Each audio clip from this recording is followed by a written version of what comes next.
snap their fingers, and some people just sway back and forth. I just sort of do them all together. And now here is Elvis Presley. Here, baby.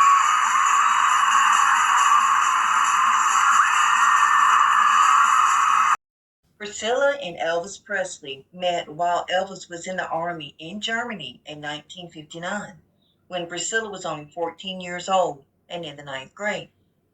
Elvis thought Priscilla favored his mother, Gladys. Elvis and Priscilla had started to date, and after a few dates, Priscilla's father, Paul, wanted to meet Elvis. So Priscilla told Elvis that her father wanted to meet him. So, of course, Elvis did. And Priscilla's father asked him, "Why do you want to date a 14-year-old girl?" Elvis replied, "Well, sir, I happen to be very fond of her.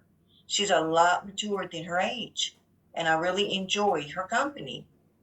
Well, after meeting Elvis, Priscilla's father liked Elvis and let them continue to date.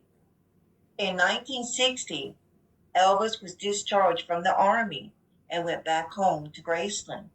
But Priscilla continued to write letters to Elvis using pink envelopes to make it more easy for Elvis to find. And Elvis did, and he would call Priscilla. And in 1962, Elvis asked Priscilla to come and visit Los Angeles. And Priscilla told Elvis he would have to convince her parents. So Elvis did just that. And later in 1963, Elvis asked Priscilla to come to Graceland and finish school in Memphis. Again, Elvis had to convince Priscilla's parents. Elvis told Priscilla's parents that it would be better for Priscilla to come to Memphis and finish her schooling, that she could stay with Vernon and Dee, and when Priscilla got older, he wanted to marry her.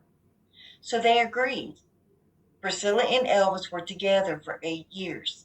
And they did marry on May 1st of 1967, but sadly divorced in 1973. But they did remain good friends.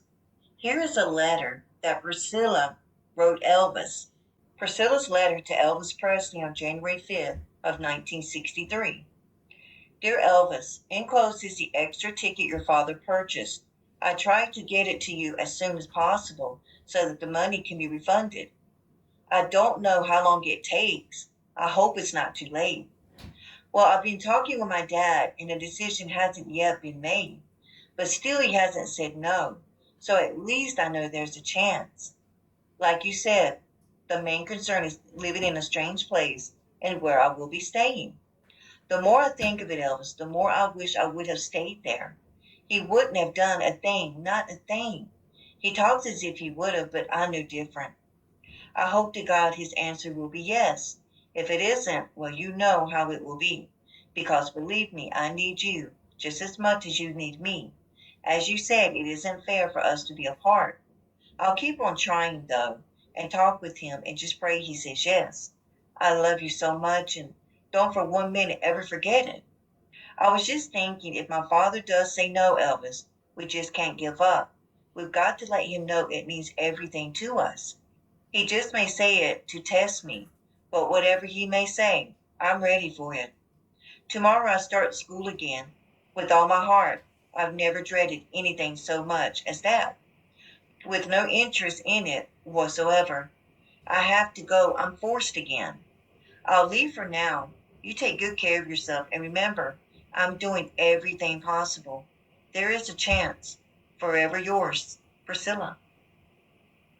Thank you so much for watching. If you like this video, put a thumbs up, subscribe, and leave a comment below. And everyone, when you go out today, be safe, and God bless you all.